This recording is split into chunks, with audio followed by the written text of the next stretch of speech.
बिस्मिल्लाहिर्रहमानिर्रहीम, अस्सलाम वालेकुम नाज़रीन। उम्मीद है आप सब लोग खैर खैरियत से होंगे। थैंक्स टू इंडिया के इस वक्त फिर पूरे पाकिस्तान और भारत के अंदर जंगी माहौल बन चुका है। एक तरफ रॉकेट बरसाने की बातें की जा रही हैं और अब सरकारी ज़राए और अहम ओहदेदार ये बात कर रहे हैं कि भारत हमला करने के लिए तैयार है। इस वक्त भारत के अंदर सियासी सूरत हाल इंतहाई कशीदा हो चुकी है और कुछ वजूहात हैं जिसकी वजह से भारत इस वक्त पाकिस्तान के साथ दोबारा जंगी माहौल बनाने जा रहा है। इस वक्त ना सिर्फ वो वाइट हाउस को और ट्रंप को चैलेंज कर रहा है, बल्कि वो सऊदी अरब को भी ये चैलेंज करने जा रहा है कि किस तरह उसने पाकिस्तान के साथ दिफाई मुआहिदा किया और उसकी नज़र में इसकी क्या अहमियत है। इस हवाले से बहुत ही एक्सक्लूसिव डिटेल है मेरे पास कि किस तरह नए हथियार खरीदे जा रहे हैं रशिया के साथ। 5 S-400 और Su-57 के 140 तैयारों का सौदा होने जा रहा है। इस वक्त भारत हथियार इकट्ठे कर रहा है और वो कितना दूर है पाकिस्तान पर हमला करने से। और पाकिस्तान ने मोदी को क्या कहा है कि अगर उसने कोई शरारत की तो उसके इन्वेस्टर्स की वो रिफाइनरी बर्बाद की जाएगी, जो कि पाकिस्तान की कुल कंजप्शन से डबल रिफाइन करती है ऑयल, और बहुत ज़्यादा नुकसान होने जा रहा है। लेकिन इस वक्त हम ये देख रहे हैं कि J-35 भी मैदान में आ चुका है। इस हवाले से भी एक्सक्लूसिव डिटेल हमारे पास आई है। लेकिन इसके साथ ही शहबाज शरीफ मलेशिया पहुंच चुके हैं और वहां पे उन्होंने एक प्रेस कॉन्फ्रेंस तो कर दी, लेकिन जो असल चीज़ मैं आपको बताने जा रहा हूं वो ये है कि पाकिस्तान मलेशिया के साथ मिलके, सऊदी अरब के साथ मिलके खान फाइटर जेट की फैक्ट्री लगाने जा रहा है। आप ये देखें कि स्पेन का एक खबर आई है कि उन्होंने अमेरिका से F-35 लेने से इनकार कर दिया है और वो अब खान में इंटरेस्टेड है। इसी वाले से कई ऐसे ममालिक हैं जो कि अब F-35 को इग्नोर करके खान लेने जा रहे हैं और पाकिस्तान की इसके अंदर फैक्ट्री लगने जा रही है। अब बात खान की हो तो फिर J-35 की बात किस तरह ना हो। जाहिर सी बात है अमेरिका तो जो कर रहा है, लेकिन जहाँ इस खित्ते के अंदर पाकिस्तान और भारत की जंग होगी तो आपको पता है राफेल तो हमने, वो कहते हैं ढा दिया, राफेल तो हमने 7 ढा दिए, लेकिन अब इस वक्त दोबारा हमने एक बड़ा हथियारा गिराना है। और हम ये देख रहे हैं कि J-35 की शेंगयांग एयरक्राफ्ट कॉरपोरेशन ने हैंगर्स की फुटेजेस जारी कर दिया है और दिखा दिया है कि किस तरीके से लिमिटेड प्रोडक्शन स्टार्ट हो चुकी है। और इसके साथ ही हम ये देख रहे हैं कि मास प्रोडक्शन के लिए भी एक बहुत बड़ी फैक्ट्री का 1.5 से 2 साल पहले इफ्तिताह कर दिया गया था और वहाँ पे बड़ी तेज़ी के साथ काम हो रहा है। और पाकिस्तान के अहदेदार जो भी चीन जाते हैं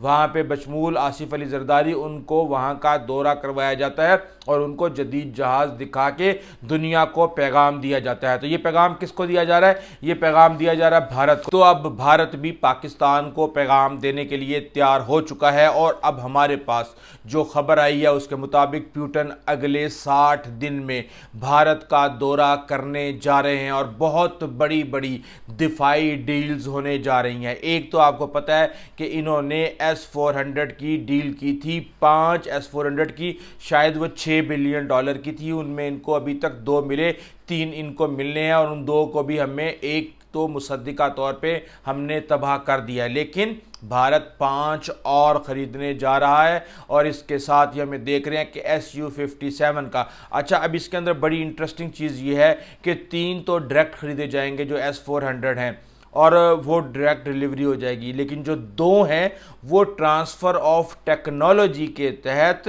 भारत के अंदर S-400 ऑपरेट किए जाएंगे, बिल्ड किए जाएंगे और टेक्नोलॉजी जो है वो ट्रांसफ़र की जाएगी। तो मैं ये समझता हूँ कि पाकिस्तान को भी इस मैदान में बहुत ज़्यादा काम करने की ज़रूरत है, इंडिजीनियसली ख़ास तौर पे, क्योंकि हमने चीन से HQ-9 लिया। उसमें जंग के दौरान हमें ये एहसास हुआ कि उसने वो रिज़ल्ट नहीं दिखाए जो कि दिखाने चाहिए थे उसमें, चाहे वो हाइपरसोनिक मिसाइल थे, चाहे डिस्टेंस कम था। तो अब उसके बाद फिर ख़बरें आई कि पाकिस्तान HQ-19 लेने जा रहा है, फिर और भी इस तरह की ख़बरें आई।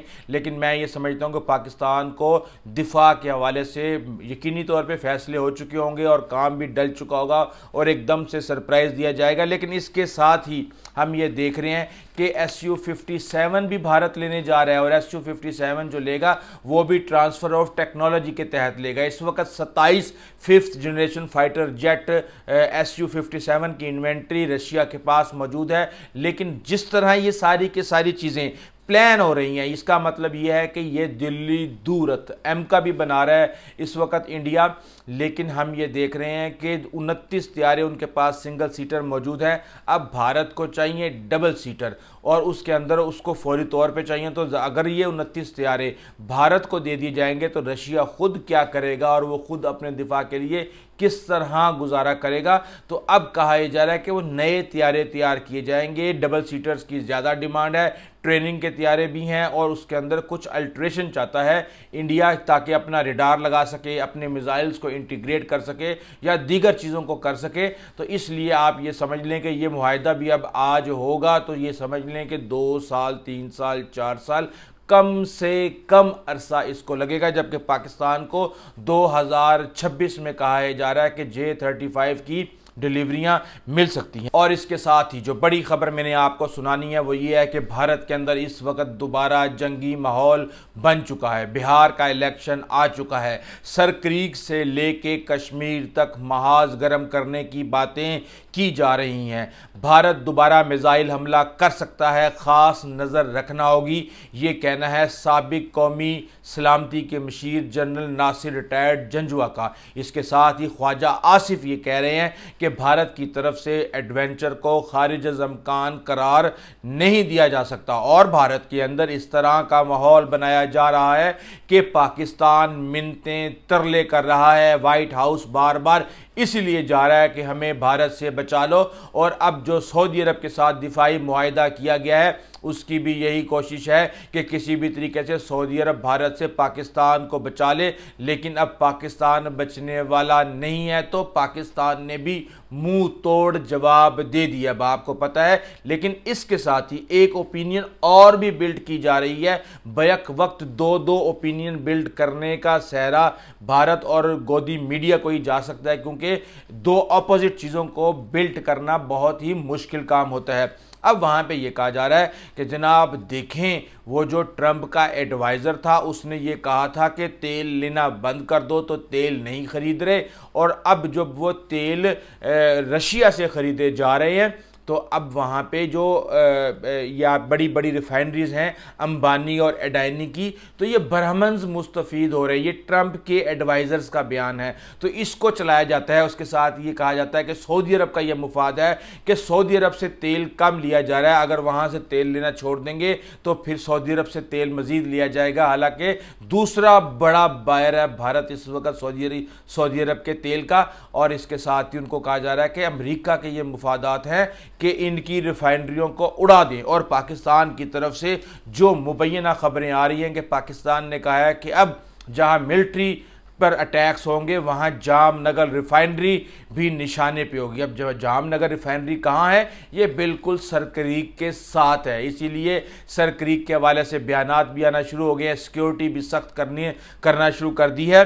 और हम ये देख रहे हैं कि ये जो रिफाइनरी है मुबैना तौर पे दुनिया की सबसे बड़ी रिफाइनरी है जो 11 लाख बैरल योमिया तेल को रिफाइन करती है, जबकि पाकिस्तान की जो ज़रूरत है वो 5.5 लाख बैरल योमिया है। तो आप अंदाज़ा लगा सकते हैं कि अगर हमने इसको उड़ा दिया तो इनका कितना बड़ा नुकसान होगा। इसीलिए पाकिस्तान बार बार कह रहा है कि बंदे के पुत्र बनो, वरना इस दफ़ा जो रिस्पॉन्स होगा बहुत ही क्विक होगा और बहुत ही खौफनाक होगा और बड़ा ही कंप्रीहेंसिव होगा और मशरिक से तुम्हें घसीटना शुरू करेंगे और मगरिब तक तुम्हें घसीटेंगे। बेशक तुम अफगानिस्तान और तालिबान को अपने मकासद के लिए इस्तेमाल करने का मकरू प्लान बना लो। तो इसके साथ ही शेखर गुप्ता असल अच्छे भले अक्लमंद इंसान हैं और मैं इनको बहुत शौक़ से सुनता हूं, इनके एनालिसिस को, अगर वो न्यूट्रल हो। जाहिर सी बात है इंडियन है, उन्होंने अपने मुल्क के लिए इतना तो हक अदा करना है। अब वो ये कहते हैं कि जनाब पहले तो वो पाकिस्तान की आर्मी को रेंट आर्मी कहते हैं, अब वो कहते हैं कि भारत एक ऐसे मुल्क से डील कर रहा है जो इसकी तबाही पर सच्चे दिल से यकीन रखता है।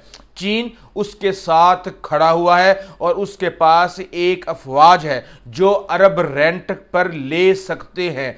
वो फौज ना सिर्फ लड़ने की काबिलियत रखती है बल्कि जदीद टेक्नोलॉजी अपनाने की सलाहियत रखती है। बहुत शुक्रिया शेखर गुप्ता साहब, आपने इतनी तारीफ तो कर दी और आप साथ ये भी लिख देते थे कि इंडिया की अपने से 4 गुना बड़ी जो मिलिट्री है उसकी ठुकाई करने की भी सलाहियत रखती है।